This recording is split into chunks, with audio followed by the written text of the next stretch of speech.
3, 2, 1. I'm so sorry for my voice inevitably going away halfway through this video. I've had a real big week. I've been partying maybe a little bit too much, and so here we are with the vocal fry. Oh my god, it's so bad. It's okay, we're getting towards the end of the year, and it's motherfucking Christmas, y'all. Like, happy holidays, happy holiday season. I don't know what my hair is doing. It's summer in Australia. I want to spend like all day, air day at the beach. And I thought a fun video for us to do would be a little comprehensive guide on Christmas/holiday horror films and just diving into all the movies that kind of make me feel festive, even though there's like death and destruction and carnage, and like they just make me happy. And I think that holiday horror films are so underrated and so much fun, and there should be more of them, and they shouldn't just be a novelty. And I feel like it's rare that we get really good ones, so there's a lot of shit to sift through. So I'm here to help you sift through the shit and provide a couple of recommendations on what I think are some really good ones. I've broken up this video into 4 parts. We've got the classics, so the OGs, the ones that are like your go-tos, everybody's kind of heard of them. They're all very, very good. Then you've got my favorites, my personal favorites, which I know one of these is going to be contentious because is it a horror film? Is it an action film? I don't give a shit. I've put it on my recommendations list. And then we've got films that aren't actually set at Christmas, but they give the vibe of being like a Christmas film, aka it's snowing in them. That's literally where I assume the vibe is coming from when I actually look at them. I haven't looked at them all together, but looking at them all together, I feel like maybe that's where the vibe was coming from. And then we've got a little section for silly season. We've got a section for people who just like a little bit of holiday slasher fun. Slashers aren't my favorite, but I do enjoy a good one. That little section is just for the people who are looking for a little bit of gory Santa fest, and I've put a couple of the better options because in that specific subcategory, there's a lot of shit to sift through. Okay, so let's begin with the classics. We're gonna start with the classic of all classic Christmas horror films, Black Christmas. If you haven't heard of Black Christmas, it is a 1974 horror slasher film. It's weirdly enough a real like feminist horror film for the early 70s. It's also like one of my favorite little tidbits about the movie is that John Carpenter, when he watched Black Christmas and he loved Black Christmas, and the director of Black Christmas, his name was Bob Clark, was like, I'm never doing another horror film after he did Black Christmas. Don't 100% know why, but that was his stance. We respect, appreciate. And so John Carpenter was a huge fan of Black Christmas and asked him like, if you were going to make a sequel to Black Christmas, what would you do? And he was like, well, I guess we'd follow Billy's character as he comes out of his mental institution and it like escapes from the mental institution and is hunted down in suburbia and tries to find his family and blah, blah, blah. And then John Carpenter released Halloween and I'm like, that's crazy. And Bob Clark had no issues with it, but like, it's literally like, he literally was like, hey, so I'm going to make a fan cam, like it's like the 50 Shades of Grey version from Twilight, but John Carpenter did it and made one of like the best horror films and one of the most long-lasting horror series of all times. Anyway, I just really like that little tidbit fact. I find it really funny. But for anybody who doesn't know, Black Christmas is about a group of sorority sisters who over the Christmas break start receiving really scary phone calls in their sorority house. It's the girls who have stayed after the holidays because they've got nowhere to go, or maybe they're about to leave or whatever it is, and then they slowly start to disappear / be murdered. And kind of a bit of a spoiler, but the movie has been out for a really long time, but Black Christmas is one of the first films was created with the spin-off from the old urban legend of the call is coming from inside the house. Like that's the whole thing, is that these girls are scrambling. They don't realize that the phone calls are coming from the attic. And I grew up on really terrible films like When a Stranger Calls, like the early 2000s one, and like when even urban legend is actually, it's spoiler alert, coming up on my list for this for the Christmas recommendations. I remember the first time I watched Black Christmas, I was like, oh my god, that's When a Stranger Calls. And I was like, oh my god, that urban legend has just been around forever. Like, I doubt they even know where it initially came from. It's just one of those things that spun.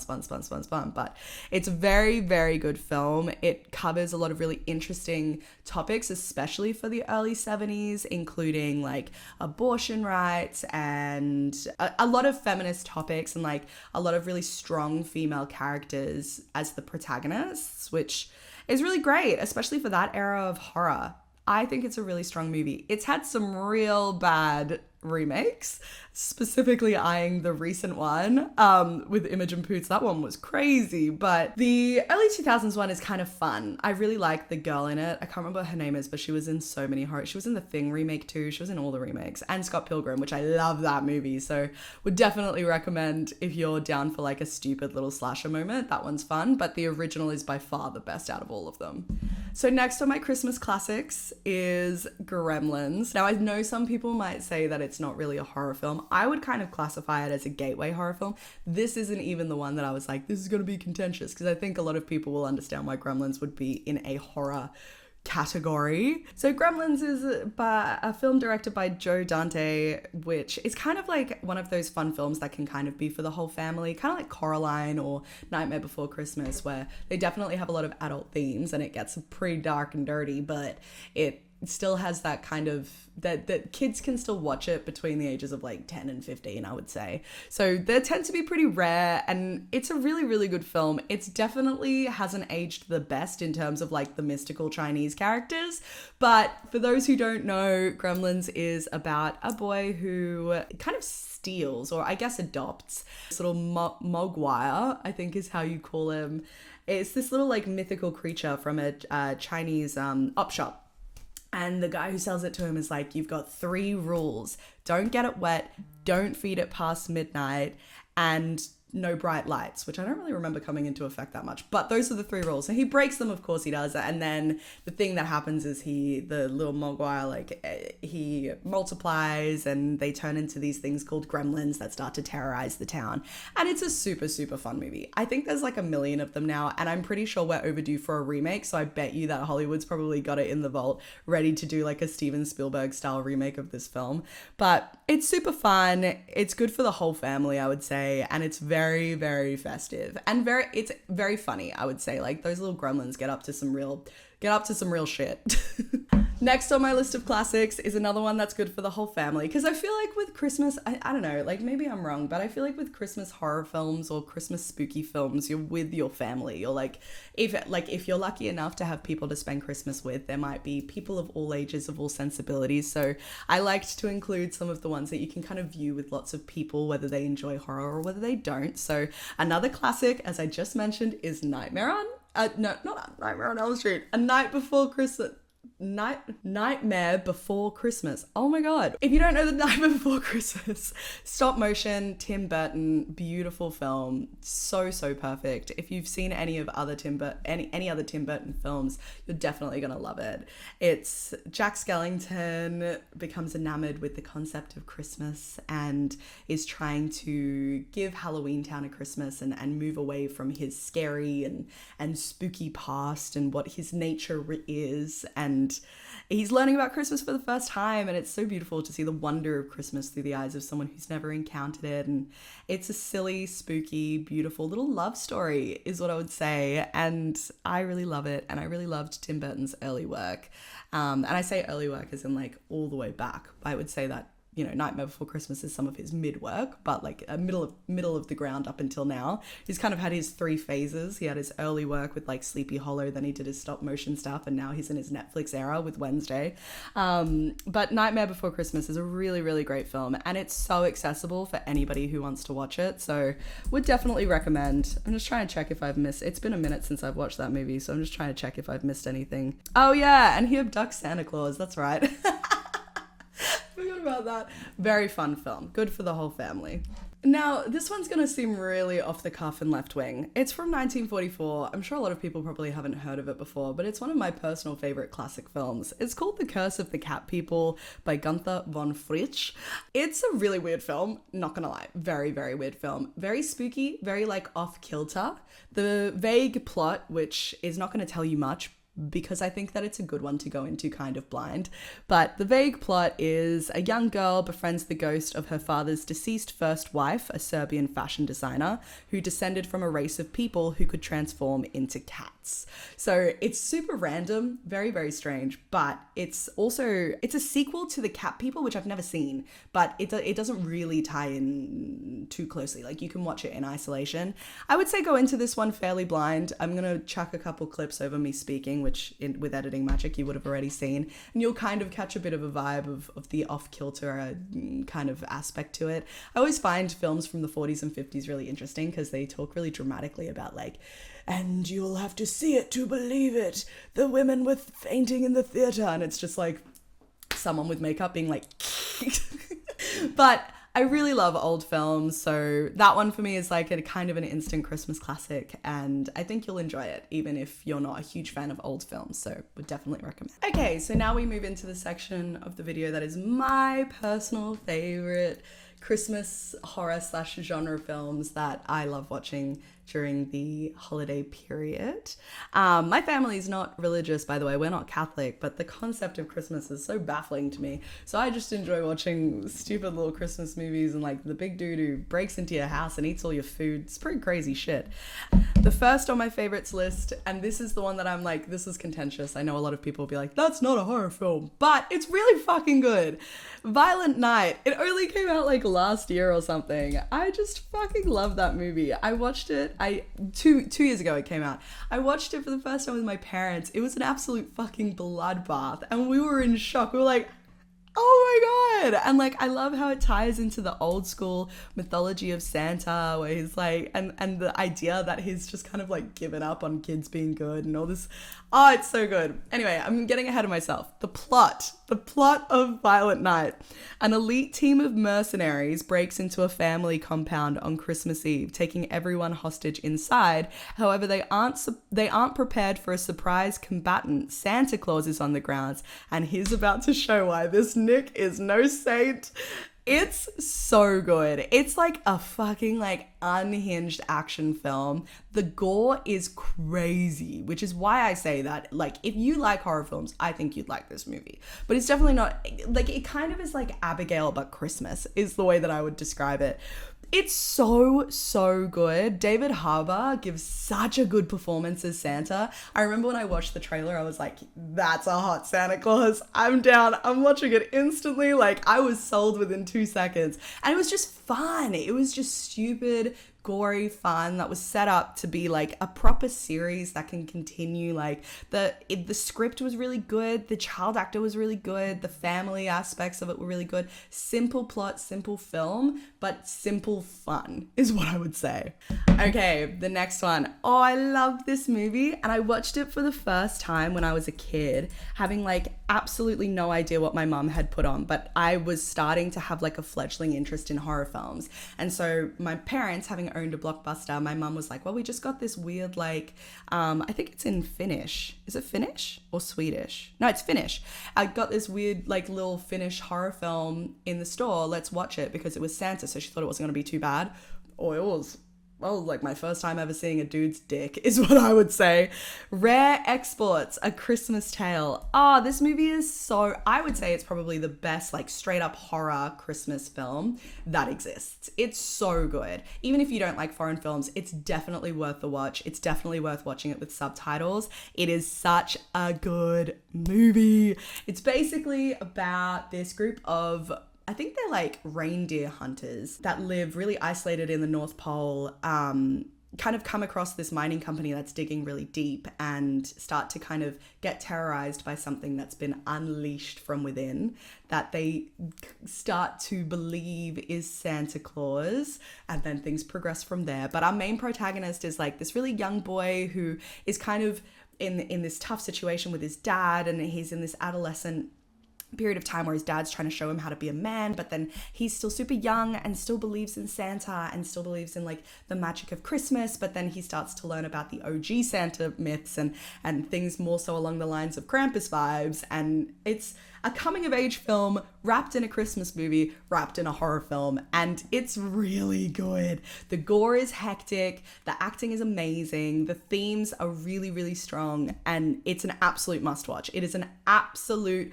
must watch, and it will be a classic in like 45 years. When I make another video, when I'm old and grey and decrepit, and my YouTube channel is like popping off for shoresies, I'm gonna make another video and be like, look, see, I told you, Rare Exports is a Christmas classic. Okay, this next one is a little bit off kilter, but is one of my personal favorites because I'm a musical bitch at heart. Wicked Time has been beautiful time for me. I love a musical, and Anna and the Apocalypse from 2017 is like Shaun of the Dead meets a really unhinged musical is what I would say. It's Shaun of the Dead if it was a musical film. There's a town, it's hit by a zombie apocalypse during Christmas time. We follow this girl called Anna and her friends as they struggle against the zombie apocalypse. But it's Christmas and it's a musical movie and it's unhinged as fuck, but it's so funny. Like, I love British comedy. Those movies always get me. Anything in the Cornetto trilogy gets me. So this kind of just felt like a little bit of a throwback to that time, and it's very fun, very silly. If you don't like musicals, you probably won't like it, I'm not gonna lie, but it's a really, really good Christmas horror film. And this next one is for people who are fans of what I like to call highbrow horror. If you're a Hereditary bitch, if you're a Get Out bitch, if you're somebody who really loves anything that Robert Eggert does. The Lodge. I actually can't remember what year that came out. Probably around 2017 as well. The Lodge is really good. And it was the first movie that I saw Elvis's niece in. What's her name? Riley Keough? Riley Keough. So I love a good cult movie. So this one intrigued me straight away. But it is set during Christmas.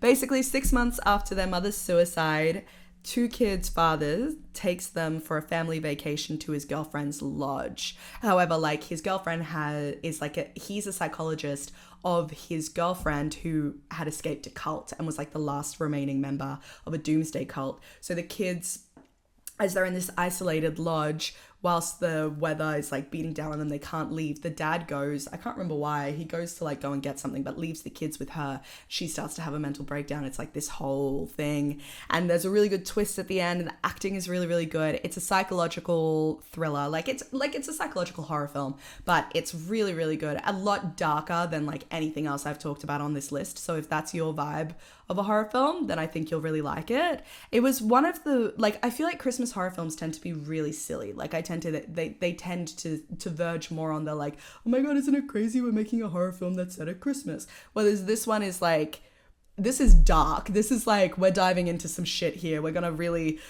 gonna unlock some psychological horror, trauma type shit, and like, let's dive deep. Alicia Silverstone is also in it. I love seeing her in absolutely anything, so.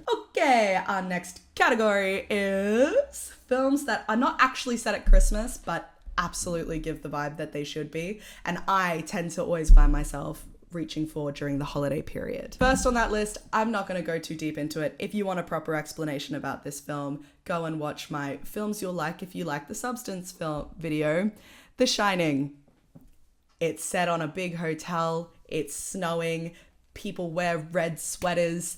What more do I have to say? There's a dude called Nicholas in it, even if it's just the actor's name. It all fits together.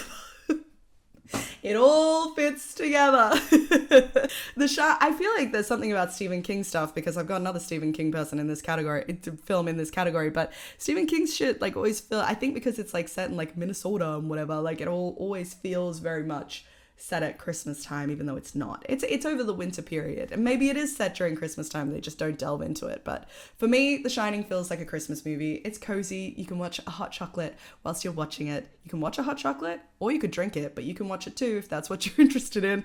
But you could drink a hot chocolate whilst you're snuggling in and watching Jack lose his fucking shit. But yeah, if you want more of a deep dive into the plot of that one, go and check out my Substance video. Next, I mentioned this at the top, Urban Legend, one of my favorite shitty horror films from the early 2000s/late 90s that nobody talks about anymore, but has a fucking stacked cast. It's got like that dude from Dawson's Creek. It's got Jared Leto before he became a cult leader. It's got, I'm sure, other people from the 90s that didn't make it into the Scream cast. It's so stupid and so good. Basically, this group of kids is stuck in campus. They're on campus and people start slowly dying in the way of old urban legends. And I love urban legends. I love urban legends so much. So to have to watch on film some of these things come to life is so cool, rather than just hearing about them and little campfire stories and stuff, like the one where they stop the car and then they hear the dragging and then it turns out that the dude's been hung on top of the car, that type of shit. Urban legend is a stupid, fun sorority slasher. Not only sorority, there's guys in it too, sorority, fraternity. It's a college slasher.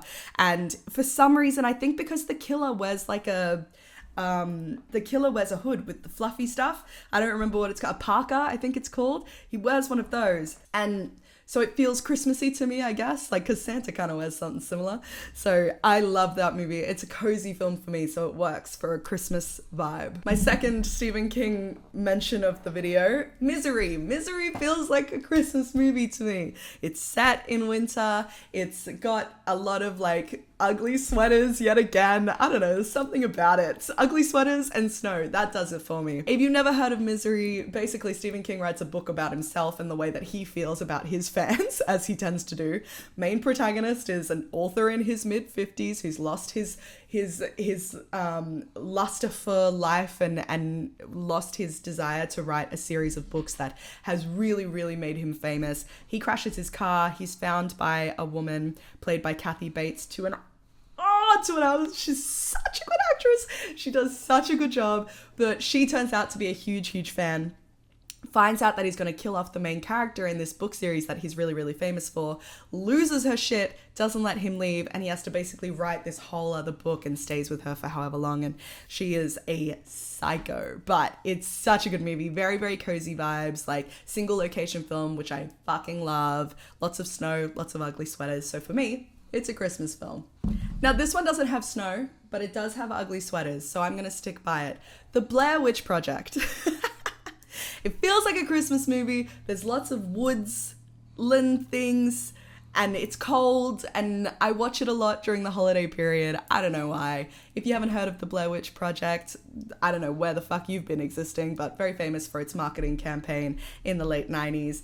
Basically, it found one of the first found footage films that came out about a group of people who go into the woods to make a documentary on an urban legend about the Blair Witch. And as they are in the woods, things start happening to them. They start getting lost, weird things are happening, and we follow along the journey. But the marketing campaign behind it made it seem as though this footage was real, and they basically had it so that the actors completely disappeared during the time period, and it was done masterfully. It's we have long legs now because the Blair Witch Project existed with the marketing of it and how things happened. So very, very good film. Very, very good film. There's just something cozy about it, and it's not very scary. You can definitely watch it with people who aren't super into horror films. It's kind of like playing that Slender game that was out 10 years ago. Not really something that's going to actually scare the shit out of you, but something fun that you can watch with your friends. And into our last category. Oh, it's okay. I'll make another video next week. Into our last category, which is Silly Season. I really like the name of that. These are the slashers, the stupid films. They're not winning any awards, but they're set during Christmas and they're fucking fun. So if you want a slasher and you're into all that silly shit, these are the better of a very clogged up subgenre of horror. And we're going to start with the 2015 film Krampus. So Krampus, obviously, it became a huge thing when this movie came out, but it was basically in the zeitgeist that there was an evil Santa. I think a lot of people my age were just starting to kind of come out of happy times and start having no money and start being grouchy and so everyone was like, yeah, fucking Krampus, gotta be good, otherwise Krampus is gonna come get your ass.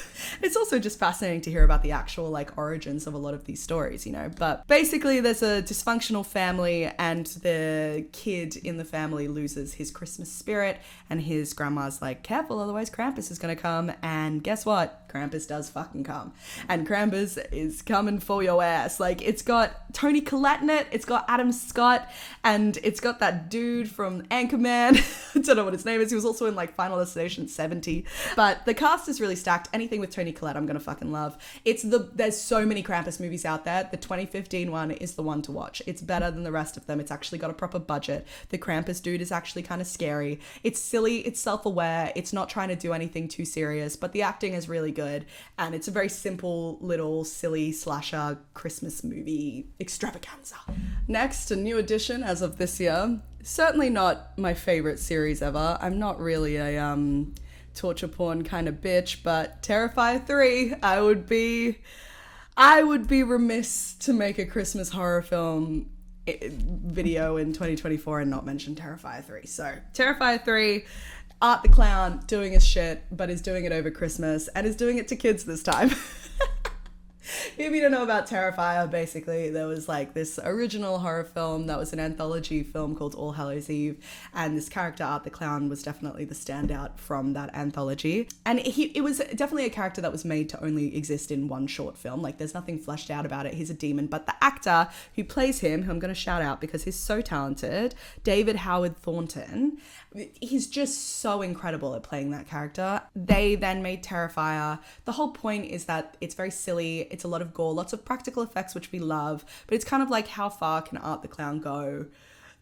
And we're at the third one now, so he's going pretty far. They're pushing the limits every time, and we love to see independent horror films make an absolute buttload at the box office, so power to them for that. This one's set at Christmas. If you find clowns and mimes scary, it's a good one for you to watch. If you like silly, goofy horror films that have a ridiculous amount of gore, this one has a really good rating. It's got a 6.4 out of 10, which for a torture porn film, there's a lot of Eli Roth wishes, is all I'll say.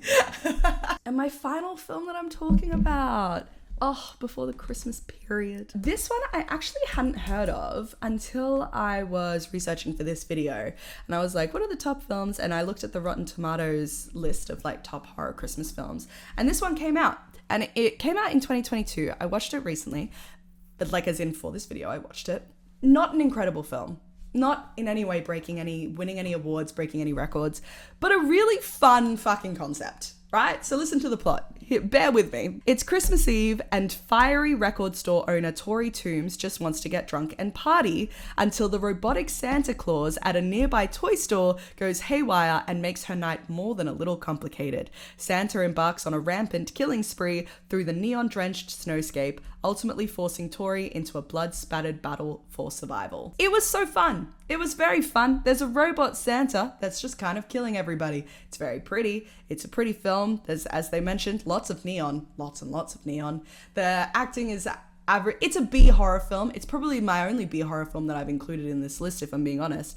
But I thought, for not having heard anything of it and just finding it on a list and then just blindly watching it, I thought it was really good. And I thought that it maybe deserves to be spoken about a little bit more than it actually is. So Christmas Bloody Christmas is my gift to you. If you enjoy Christmas slasher films, you're probably going to enjoy it. It's a robot. It's a fucking robot at Christmas time. Can't believe that hasn't happened yet. It's great. It's a great concept. And that is it, guys. That is my comprehensive guide to Christmas horror films so that you can sift through the bullshit and have a couple of good little nuggets for you to watch over this holiday period. We've got like a week and a half until Christmas. Plenty of time for you to start a little watching party now that work is starting to wrap up, school's starting to wrap up. Snuggle in and watch some cozy Christmas horror films. But in saying that, there's so many holiday films out there that I can definitely do a part 2 to this. Please let me know any of the videos that you guys think I missed out on. Maybe I haven't seen them. I'll watch them this Christmas. Send me some recommendations. But for right now, thank you so much for watching. If you like this video, give it a thumbs up. If you like the stuff that I do here, please subscribe to the channel, blah, blah, blah, all that good stuff. And I will see you in the next video. Bye bye.